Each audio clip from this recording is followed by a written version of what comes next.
When I walked into my daughter Sarah's house with the surprise anniversary gift I had been saving for months to Guy, she looked up from her phone and said, with the coldest smile I had ever seen, "Oh, Mom, actually, David and I renewed our vows last weekend in Hawaii.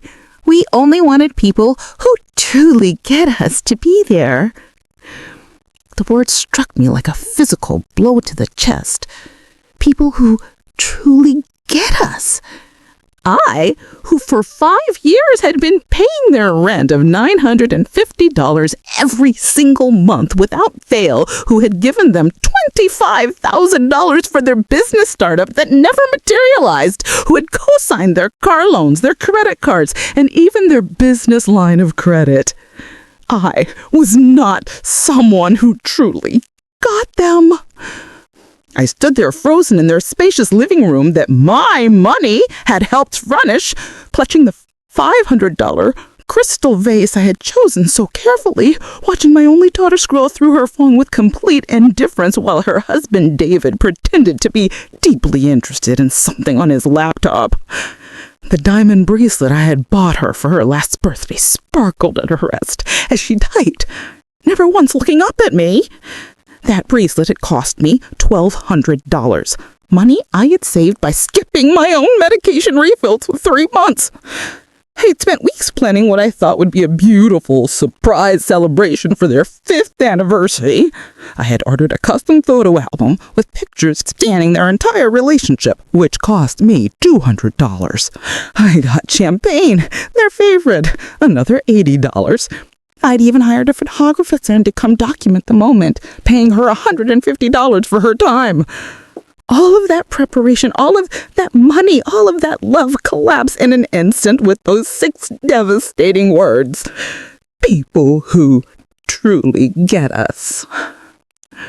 Sarah finally glanced up from her phone and said in a tone so casual it felt rehearsed, "Mom, you was spontaneous, very last minute, just the 2 of us and a few close friends. You understand, right? We needed it to be authentic."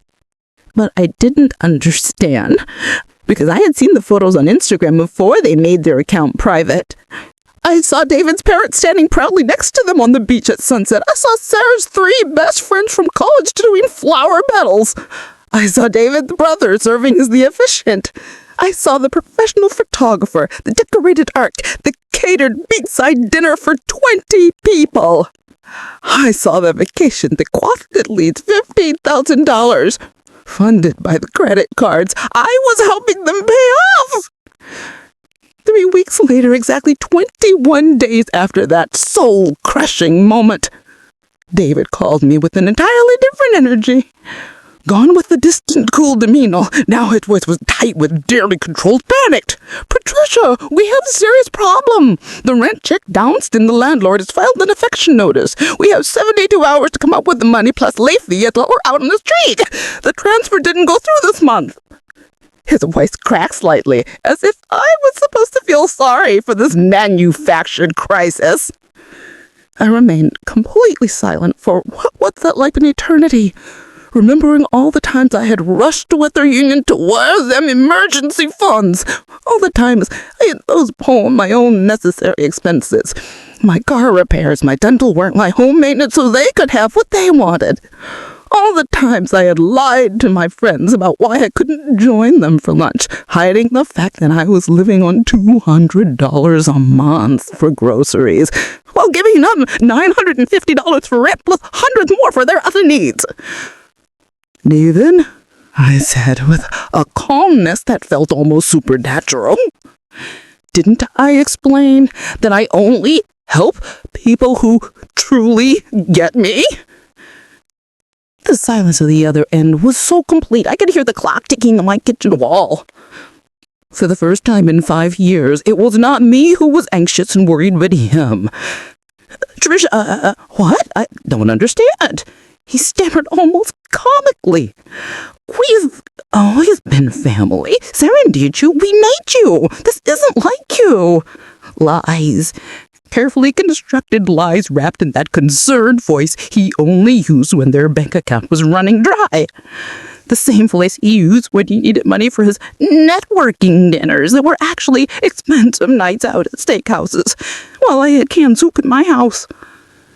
For so many years, I had lived with this constant, gnawing feeling of walking through a minefield, carefully monitoring every word, every gesture, every face, desperately praying to receive even a small sign of genuine love from my only daughter. I had been the perfect mother, the understanding mother-in-law, the never-complaining ADM who asked no questions when they came to me with their hands out. But that phrase, people who truly get us, had detonated something inside me that had been building pressure for half a decade. That night, I sat down with my financial record and forced myself to confront the full scope of my own foolishness. The numbers were staggering, almost impossible to believe. Monthly rent payments of $950 times 60 months equaled $57,000. This is setup money I gave them, $25,000. The co-sign loans they defaulted on that I ended up paying, $12,000. The furniture for the apartment, $6,500. Their wedding that I substantially funded, $8,000. Emergency car repairs, medical bills, and truth, and it was random as Padward. $9,200 birthday gifts, Christmas deals, anniversary gifts, nuts because deals. $5,800. The vow to renewal in Hawaii I knew nothing about until it went over. Estimatedly, $15,000, probably charged to cards I co-signed. The total was paralyzing. $123,500. That was more than my annual pension. It was the entire inheritance my mother had left me when she passed away 5 years ago. Money she had saved her whole life working as a seamstress. It was the down payment on a small house I go to the bought to secure my retirement. It was gone. All of it. Poured into the bottomless pit of my daughter's lifestyle. And so what? To be excluded from their vow renewal? To be told I didn't truly get them? To be reduced to nothing more than a financial resource they could have whenever they need it. And I cried harder than I had cried since my husband died 8 years ago. But these tears were different. They weren't tears of grief or sadness. They were tears of rage, of humiliation, of accumulated hurt that had been festering for years. I cried for all the times Sarah canceled our lift because something more important came up, only for me to see her Instagram posts from brunch with friends that same day.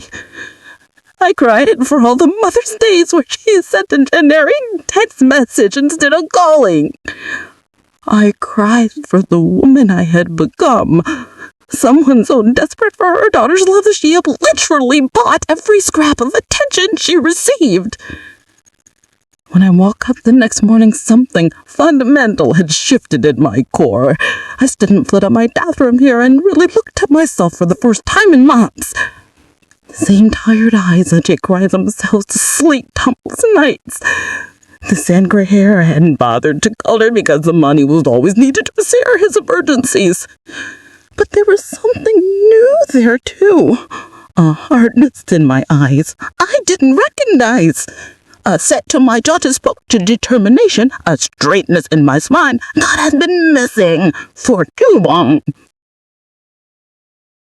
I made my morning coffee as I had done every day for the 40 years since Tom and I got married.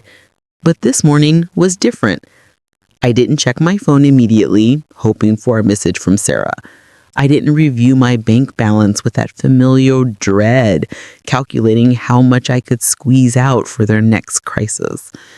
For the first time in 5 years, I was my own first priority of the morning. I sat at my small kitchen table and pulled out every financial document I had.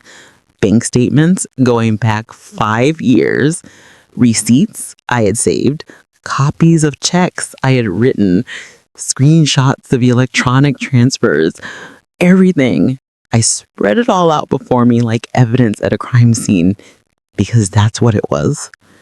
I had been robbed systematically and methodically by the person I loved most in the world. I started making a detailed spreadsheet. I titled it simply, "The Cost of Buying Love." I went through every expense, line by line.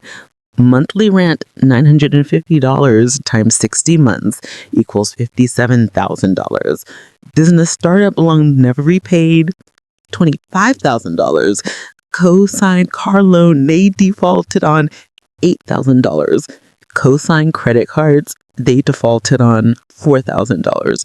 Wedding contribution, $8,000. Furniture for their apartment, $6,500. Emergency car repairs, $3,200.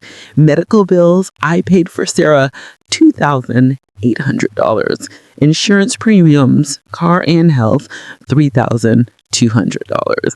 Birthday gifts over 5 years, $2,500. Christmas gifts over 5 years, $3,000. Anniversary gifts, $800. Emergency expenses, $7,200. Groceries I bought for them, $4,800. Utilities I paid when they were short, $2,400. David's professional wardrobe, $1,200. Sarah's dental work, $2,600. Their vacation contributions, $3,000. Pet expenses for their dog, $1,800. Gym memberships for 1 year, $960. Random expenses, $5,040. Total, $153,500. $153,500. I stared at that number for a long time. That was more than my house was worth. That was 3 years of my pension income. That was my mother's entire life savings, plus a good chunk of what Tom had left me. It was gone. All of it. My phone rang. Sarah's name appeared on the screen. Normally, my heart would leap with joy. I haven't answered before the second ring, pathetically eager for any interaction with my only child. But this time, I watched it ring. Once, twice, 3 times, 4 times, 5 times, until it went to voicemail, and I calmly took another sip of coffee as if nothing had happened. 30 seconds later, a text came through. "Mom, answer your phone. Emergency." I looked at that text for a long moment. Everything was always an emergency with them. For 5 years, I had lived in a constant state of financial emergency on their behalf, while my own needs went unmet. I set the phone, placed down on a table, and continued working on my spreadsheet. 10 minutes later, David called. I let her ring until it stopped. Then Sarah called again from David's phone, clearly thinking I would answer if she saw a different number. I didn't. Another text. "Mom, this is serious. We could be homeless. Are you okay?" At noon, I decided to take a walk. I hadn't done that in years. Just walked for the pleasure of walking. Today, I walked simply because I wanted to. I walked past the community center where I used to volunteer before Sarah started requiring so much of my time and money.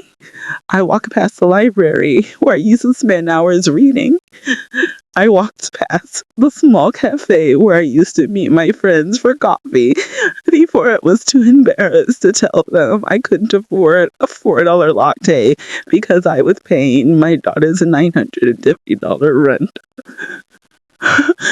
I walked past the bank, the one where I had made accomplished, desperate transfers over the years.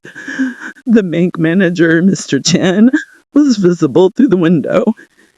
He had processed so many of my transactions to stare at payment. He had watched my savings account train month after month, year after year. I walked in. The air conditioning felt like a cool embrace after the warm afternoon sun. Mrs. Morrison, what can I help you with today?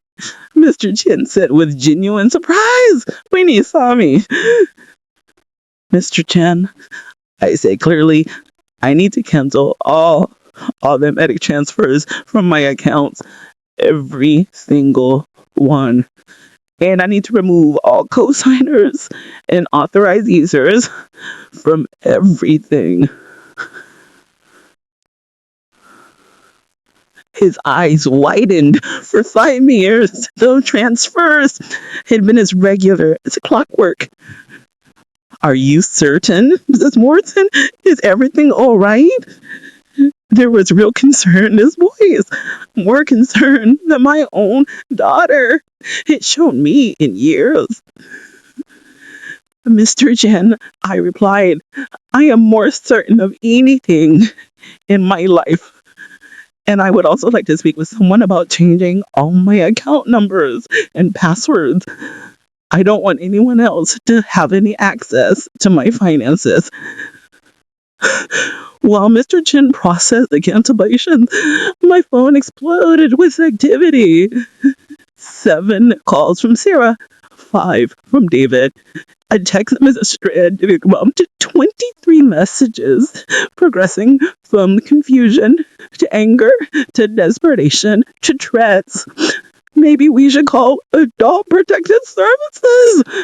Mom, if you're being manipulated by someone, please tell us. This isn't you. You're acting crazy. We're coming over right now to check on you. I read through all of those with a detached calm that felt almost meditative. Let them panic. Let them worry. Let them experience even a fraction of anxiety I had lived with for 5 years, constantly afraid I wouldn't have enough money to help them. Mr. Chen, he said gently as he handed me the paperwork, I probably shouldn't say this, but I'm glad you're doing this. I've watched you come in here month after month, year after year, and I've seen what it's done to your account. I've been making for 30 years, and I know financial overview when I see it. His words can be hard. Financial elder abuse. That's what this was. Not a daughter needing help, not temporary assistance during hard times. Abuse, systematic, deliberate financial exploitation by my own child. Thank you, Chen, I said, my voice thick with emotion. That means more than you know. As I left the bank, I felt physically lighter, and that I had been carrying an enormous weight, and it finally set it down. For the first time in 5 years, my money was entirely mine. I had no automatic transfers draining my account, no co-signed debt that I was responsible for, no financial obligations to people who saw me as nothing but a source of funding. I went to the grocery store, a nice one I hadn't shopped at in years, because I had been going to the discount store to save money for Sarah and David. I brought fresh salmon, real coffee, not that cheap instant I had been drinking, fresh vegetable, a nice bottle of wine, flowers from my own kitchen table. When I got home, there were 2 cars parked in front of my small house, Sarah's white SUV that I had co-signed for, and David's sedan that I had also co-signed for. I could see them sitting in Sarah's car, talking animatedly, clearly strategizing. They had keys to my house, keys I had given them because I trusted them, because I thought family meant something. I took several deep breaths, gathered my groceries, and walked straight to my front door. They immediately got out of the car and rushed toward me. "Mom," Sarah's voice was high and strained. "Thank God you're okay. We've been trying to reach you all day. We were so worried." I unlocked my door and walked inside without responding. They followed me in without invitation, as they always did. "Mrs. Morrison," David started, using my formal name as he always did when he was trying to manipulate me. "We went to the bank and they said you canceled all the transfers. They said you removed us from your accounts. We don't understand what's happening. Are you feeling all right? Have you been confused lately?" I set my groceries down on the kitchen counter with deliberate care. I put the flowers in a vase. I placed the salmon in the refrigerator. I arranged the fresh fruit in a bowl, all while they stood in my living room watching me with increasing agitation. "I'm not confused," I said finally, my voice steady and clear. "I'm seeing clearly for the first time in 5 years." "What's that supposed to mean?" Sarah demanded, her worry beginning to shift to irritation. "You're acting really strange. David and I are concerned about your mental state." "My mental state?" I repeated slowly. "You are concerned about my mental state." "Yes," David jumped in. "These sudden changes in behavior, cutting off communication, making irrational financial decisions, these can all be signs of cognitive decline. We think you should see a doctor." I turned to face them fully for the first time since they had entered. "Let me be very clear. I canceled the transfers because I am no longer funding your lifestyle. I removed you from my accounts because my money is mine, not yours. And I am not confused or declining. I have simply stopped being an ATM for 2 adults who are perfectly capable of supporting themselves." Sarah's face flushed red. "That's not fair or family. You've always helped us. We've built our entire financial plan around your support." "Exactly," I said quietly. "You building your lives around my money, not around me, around my bank account." "That's not true," Sarah protested, but her voice lacked conviction. "We love you, Mom. You're being ridiculous." "Sarah," I said, "when was the last time you called me just to talk? Not to ask for money, not to request help with something, just to see how I was doing." She opened her mouth, then closed it. We both knew the answer was never. "When was the last time you invited me to do something with you that didn't involve me paying for it?" Silence. "When was the last time you remembered my birthday without Facebook reminding you?" Her eyes dropped to the floor. "And let me ask you this," I continued, my voice getting stronger. "How many people attended your vow of renewal in Hawaii?" "Because you told me it was just you and David, spontaneous and last minute. But I saw the photos before you made your account private. I counted 23 people. David and Sarah exchanged quick glances.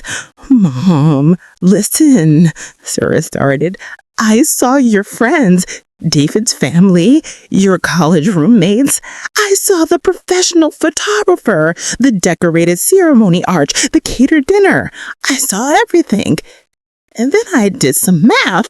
That trip cost at least $15,000, probably more. Where did that money come from? Neither of them answered. Let me guess. The credit cards I co-signed for, the ones you promised were just for emergencies, the ones you said you pay off responsibly. We were going to pay you back, David said weakly. With what money? I asked. You can't even pay your rent without me. You haven't paid me back a single dollar of the $25,000 business loan. You defaulted on the card loans and I had to cover them to protect my credit. You've taken $163,500 from me in 5 years, and I have received exactly nothing in return. Is that the privilege of being excluded from important modesty to life? 153,000? Sarah's voice was barely a whisper. That can't be right. I walked to my dining table and picked up my spreadsheet, handing it to her. Every penny is documented.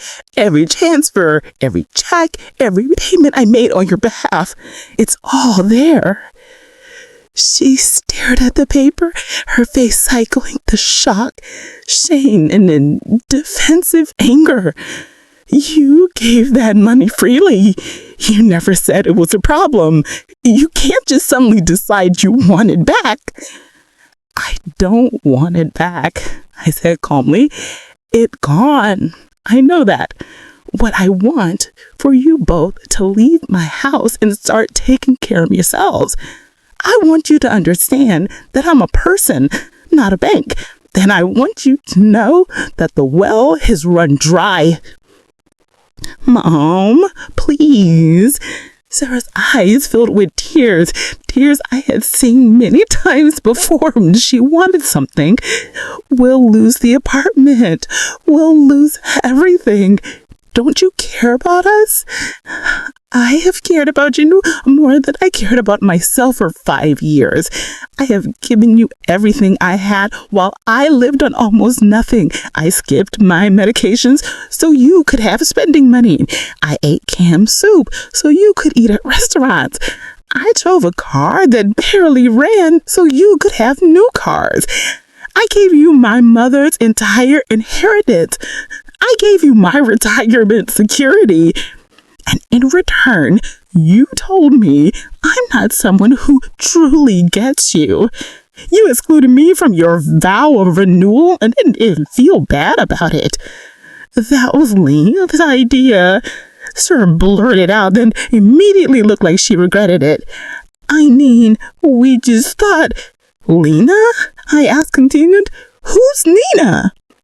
Sarah's face white. Dave actually groaned audibly. Who is Lena? I repeated, my voice dangerous now. My David, she's nobody, Sarah stammered. But I was already pulling up my phone, opening Instagram, finding Sarah's account, which she had made private, but which I could still access from an old tablet she didn't know I had. I scrolled for the vow of renewal photos, reading the comments. Lena was tagging multiple photos. I clicked on her profile, Lena Martins, Sarah's best friend, according to her bio. I scrolled through Lena's public photos. There were dozens of pictures of Lena, David, and Sarah together. Dinners, parties, trips, going back months, hidden years. Then I saw a picture that made my blood run cold. It was David and Leah kissing at what looked like a New Year's Eve party. The caption read, "Can't wait to make it official. Hashtag soulmate. Hashtag future husband." The date was 3 months ago. I looked up slowly from the phone. "David, are you having an affair?" "Mom, no," Sarah jumped in. "It's not like that." "Then what is it like?" I asked, my voice eerily calm. David ran his hair through his hair, looking trapped. "Patricia, this is complicated. Sarah and I, we have an open marriage. It's modern. It's what works for us. Lena is my partner, and Sarah has her own relationships too." "And you funded those with my money?" I asked, the full picture becoming clear. "I paid for an apartment where my son-in-law lives with his girlfriend. I paid for trips where you all vacation together. I paid for a vow of renewal. There was actually a commitment ceremony which included his mistress." "She's not a mistress if everyone agrees," Sarah protested. "You're being so judgmental. This is who we are. This is our life." "And I paid for it," I said, my voice hollow. "Every penny of it. Your modern, open, complicated life. I starved myself so you could live this way." "You didn't have to give us money," David said defensively. "You offered, you insisted, you said you wanted to help." "Because I thought I was helping my daughter," I shouted, my control finally breaking. "I thought I was helping my daughter and her husband survive, not financing some kind of, I don't even know what to call this." "It's called living our truth," Sarah said with the self-righteousness of someone who has spent too much time on therapy TikTok. "And if you can't accept us, then maybe we don't need you in our lives." The words hung in the air like poison gas. "Get out," I said quietly. "Mom, get out," I screamed. "Get out of my house. Give me your keys, all of them, right now." "You're making a huge mistake," David said, but he was already pulling keys off his keyring. "The only mistake I made was thinking you actually loved me. The only mistake was believing the family meant something to you beyond free money." Sarah threw her key on the floor rather than handing it to me. "You're going to regret this. Well, tell everyone what you're doing. They'll know what kind of mother you really are. Tell them everything. Tell them how much money I gave you. Tell them about Unina. Tell them how you excluded me from your vow renewal. Tell them all of it. I have nothing to hide anymore." They left, slamming the door hard enough to rattle windows. I stood in my living room, shaking, tears streaming down my face, but they weren't tears of sadness anymore. They were tears of freedom. That night, I couldn't sleep, but not from anxiety, from clarity, from purpose. I lay in bed making plans for my own future for the first time in 5 years. At 6 a.m., I was already dressed and ready.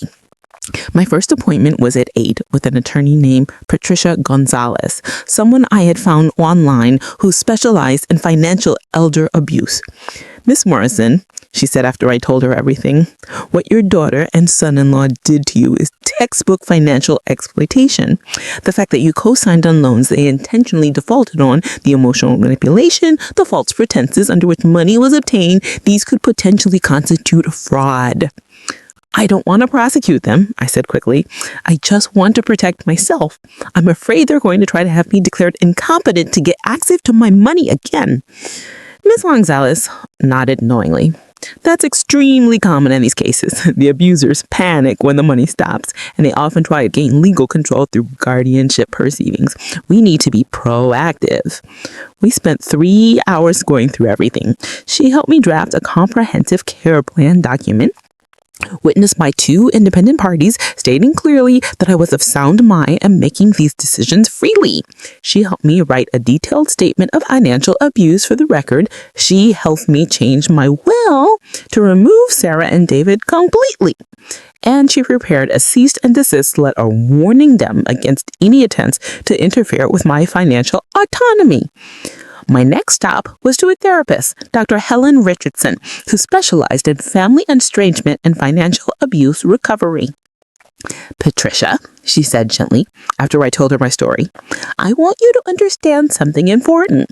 You are not foolish. You are not weak. You are not stupid. You were exploited by people who knew exactly how to manipulate your love. That's not a character flaw in your part. That's abuse. Her words broke something open inside me.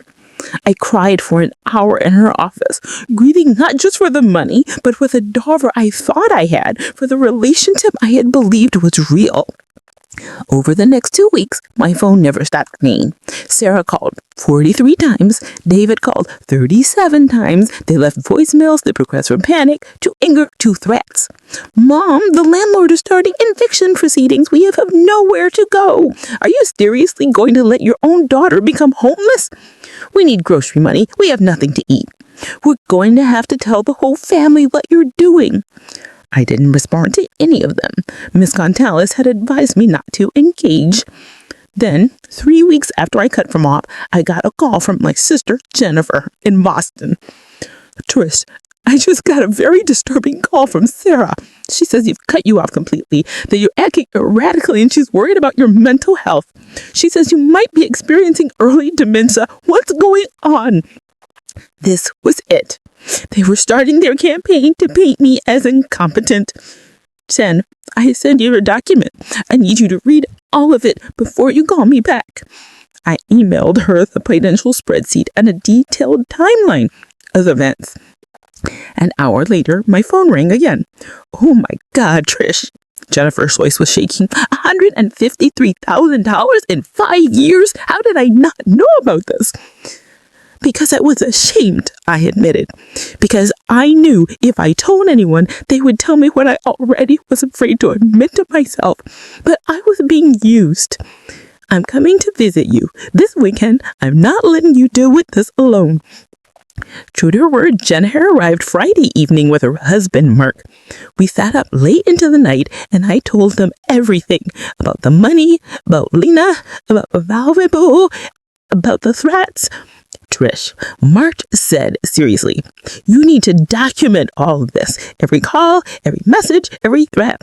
If they try to pursue guardianship, you need evidence that this is retaliation for cutting off their funding. He was right. I started keeping a detailed log of every contact attempt. The next week, I got a certified letter. My hands shook as I opened it. It was from an attorney representing Sarah and David.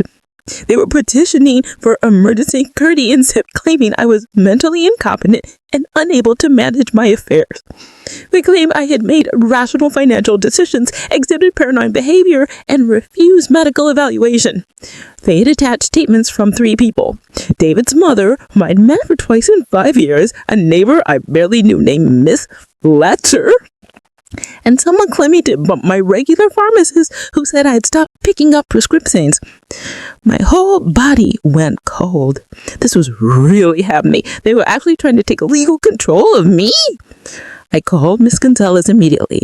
Don't panic, she said firmly. We expected this. We're prepared. We have your comprehensive mental health evaluation from Dr. Richardson. We have your detailed financial letters of the abuse. We have Mr. Chen from the bank ready to testify. We have your sister and brother-in-law as witnesses. And most importantly, we have your documented competence.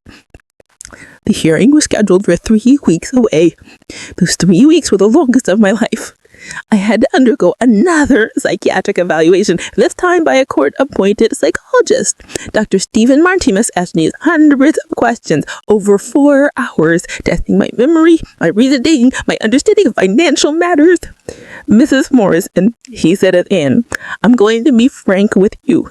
Your cognitive function isn't completely normal. Better than normal, actually. Your memory is excellent. Your reasoning is sound. And you have sophisticated understanding of financial matters. I cried with relief. I also had to face more character assassination. Sarah and David posted on social media about their poor mother who was refusing medical help. Friends I hadn't spoken to in years called, concerned, had been told I wouldn't mop myself. Some of them believed Sarah, some of them believed me. It was agonizing to watch relationships fracture in real time.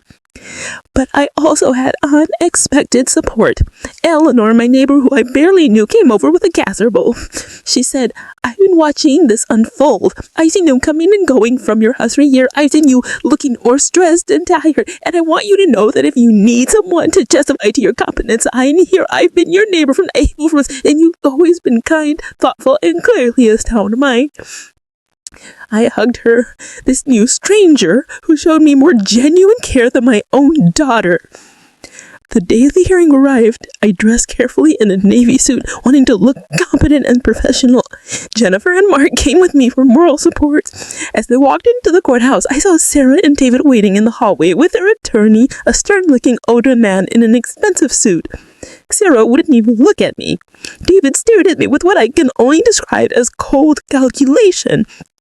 This wasn't about concern for my welfare. This was about money, pure and simple. The courtroom was smaller than I expected. Judge Patricia Anderson presided, a woman in her late 50s with sharp eyes that seemed to miss nothing. Sarah and David's attorney went first.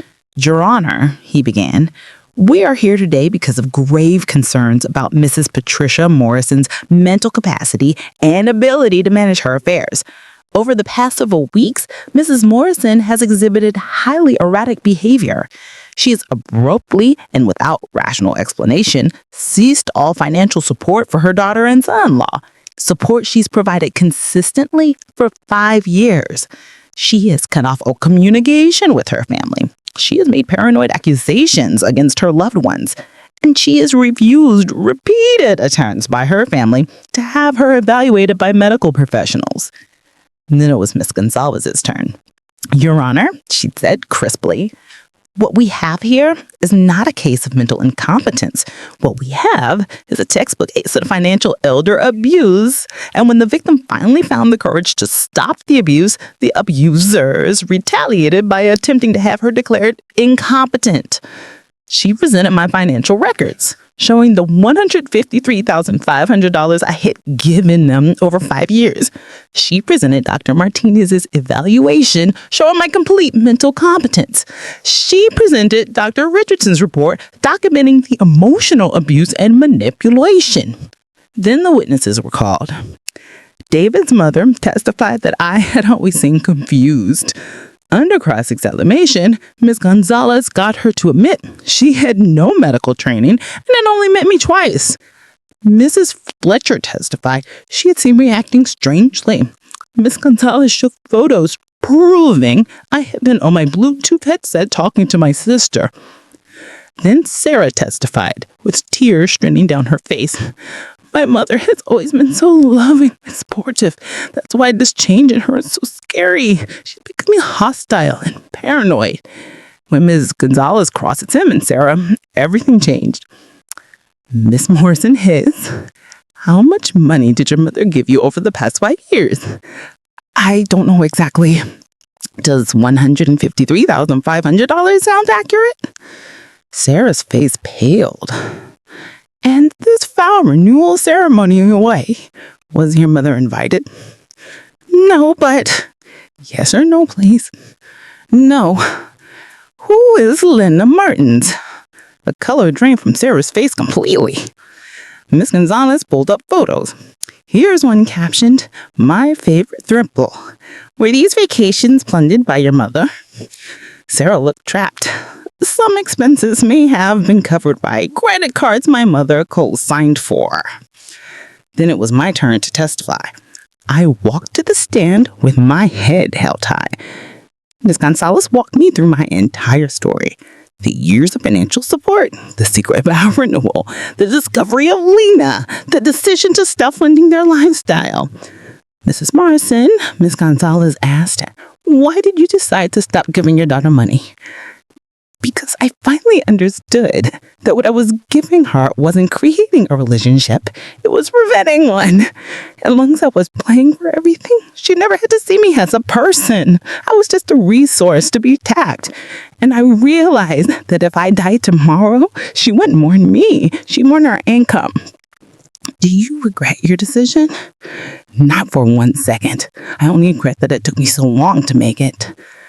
Sarah and David's attorney tried to make me seem confused, angry, or irrational during his cross-examination, but I answered every question clearly and calmly.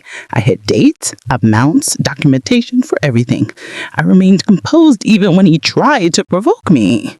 Then Dr. Martinez testified, presenting his evaluation and stating unequivocally that I show no signs of cognitive decline or mental incompetence. Dr. Richardson testified about the emotional abuse pattern she had identified and explained how financial exploitation by adult children was a recognized form of elder abuse. Eleanor testified about the 8 years she had known me as a neighbor, describing me as consistently kind, responsible, and clearly competent. Jennifer testified about our lifelong relationship and how she had watched me become increasingly stressed and financially strained while trying to support Sarah, but never once showing signs of mental decline. Mr. Chin testified about the years of transactions he had processed, watching my retirement savings disappear while Sarah and David's account grew. Finally, Judge Anderson called for closing arguments. Sarah and David's attorney made one last attempt. Your Honor, we believe Mrs. Morrison has been unduly influenced by outside parties who have turned her against her own daughter. We ask that you grant guardianship so that this family can be reunited and Mrs. Morrison can receive proper care. Ms. Gonzalez stood up for her closing. Your Honor, what we have witnessed today is not a case of mental incompetence. What we have is someone who finally found this dream to say no to people who have been systematically exploiting her for years. The petitioners have presented no credible evidence of cognitive decline. What they have consented is evidence of their own motivation. When Mrs. Morrison's money stopped flowing, suddenly she wasn't competent. This petition is not about protecting Mrs. Morrison, it's about regaining access to her bank account. Judge Anderson sat quietly for a moment, reviewing her notes. Then she looked up. I presided over many guardianship cases, and I've seen genuine cases where elderly individuals need protection. This is not one of those cases. My heart soared. Mrs. Morrison has demonstrated complete mental competency. She has shown sophisticated financial understanding. She has made difficult but rational decisions to protect herself from ongoing exploitation. The behavioral changes the petitioners describe are not evidence of mental decline. They are evidence of healthy boundary setting. Sarah's face crumbled. What concerns me greatly, the judge continued, her voice hardening, is the evidence of financial elder abuse that has been presented. Over $150,000 extracted from a retiree living on a fixed income, loans taken under false pretenses, emotional manipulation, and when the victim finally stops the exploitation, the abusers attempted to use the legal system to regain control. The judge looked directly at Sarah and David. You should be ashamed of yourselves. This petition is denied. Furthermore, I am ordering that the petitioners pay all of Mrs. Morrison's legal fees, and I'm referring this case to the district attorney's office for potential prosecution of financial abuse. Sarah burst into tears. David looked like he might be sick. Mrs. Morrison, the judge said, timing to be with kind eyes, you have every right to control your own finances and make your own decisions. This court finds you completely competent. I hope you use your remaining years to live for it yourself. As we left the courtroom, Sarah tried to approach me. Mom, please, can we just talk? No, I said simply, and kept walking. Outside the courthouse, Jennifer hugged me tightly. You did it. You actually did it, Trish. We did, and I couldn't have done this without you. That night, I slept better than I had in 5 years. The legal threat was over. My competence was established. My accountant's corporate action. I was free.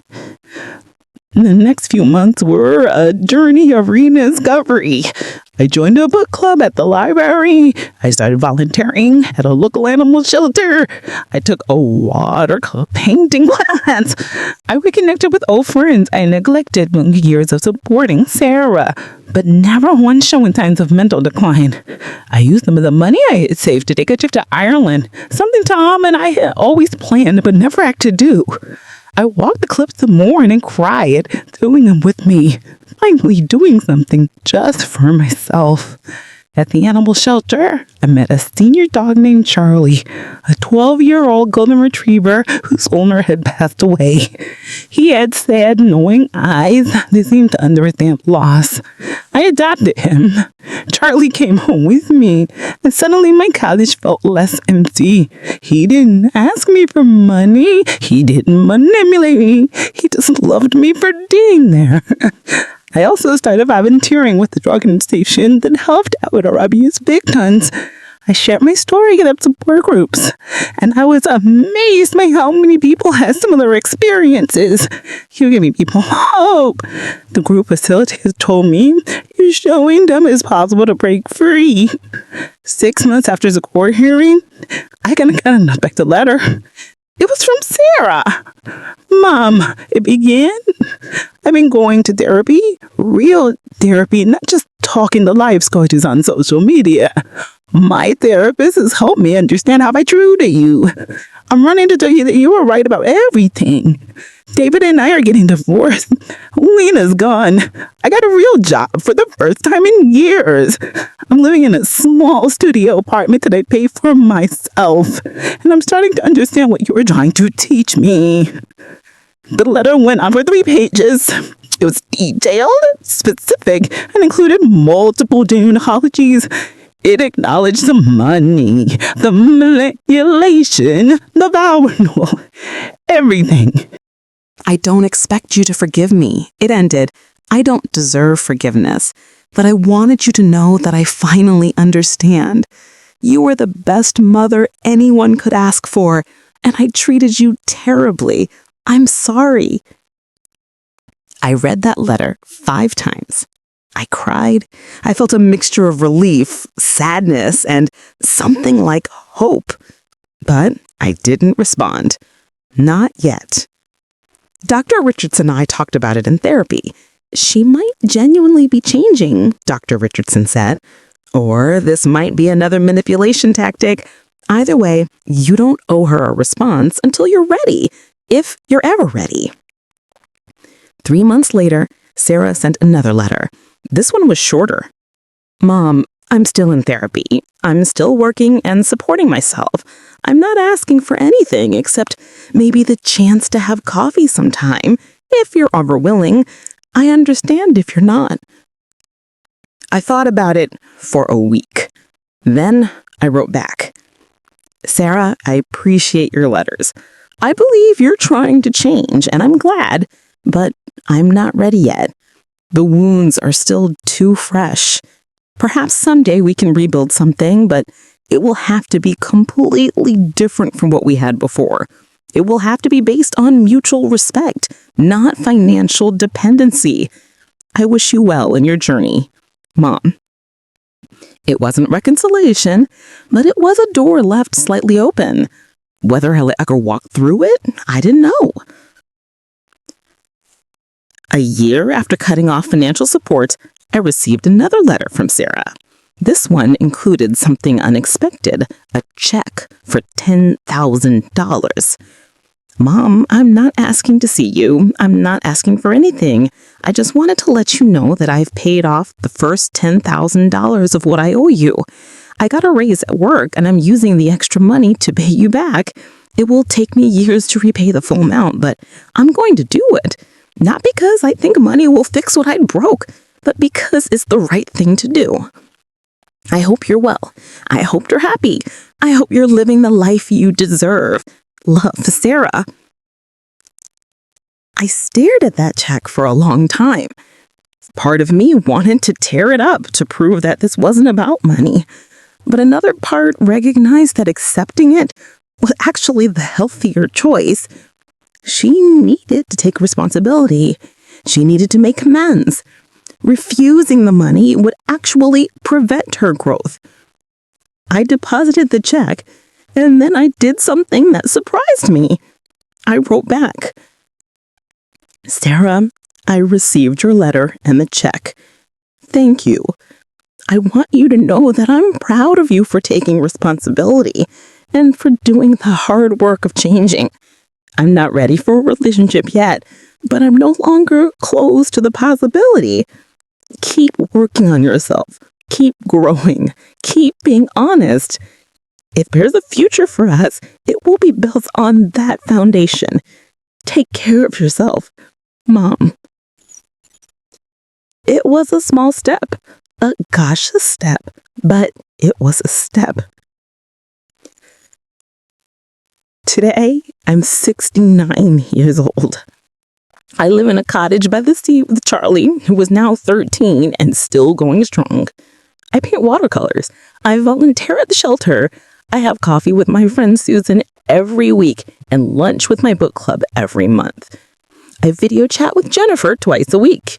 I'm planning another trip, this time to Greece. My bank account is healthy. My retirement is secure. My life is mine. Sarah and I exchange letters every few months. She sent 2 more checks, slowly repaying what she took. We haven't seen each other in person yet, and I don't know if we will. But there's a thread of connection now, fragile but honest, and that's enough for now. I learned that you can love someone and still protect yourself from them. I learned that being a good mother sometimes means saying no. I learned that self-worth cannot be measured in dollars given or sacrifices made. I learned that it's never too late to start over. Most importantly, I learned that the person I need to love first, the person I need to protect and nurture and value above all others, is myself. My name is Patricia. I am 69 years old, and I am finally, truly, completely free. If you've stayed with me through this entire journey, thank you. Your time matters, and I hope my story has given you something valuable. Whether it's courage to set your own boundaries, validation that you're not alone in your struggles, or simply the reminder that you deserve to live for yourself. What would you do in my situation? Would you have cut them off sooner? Would you accept the money back? Would you leave the door open for reconciliation? I'd love to hear your thoughts in the comments below. And if the story helped you in any way, please like this video and subscribe to the channel. There are many more stories of courage, resilience, and self-discovery waiting for you. Remember, you are worthy of love that doesn't cost you everything. You are worthy of respect. You are worthy of peace. You are worthy of living a life that belongs to you. Thank you for listening to my story. Until next time, take care of yourself. You deserve it.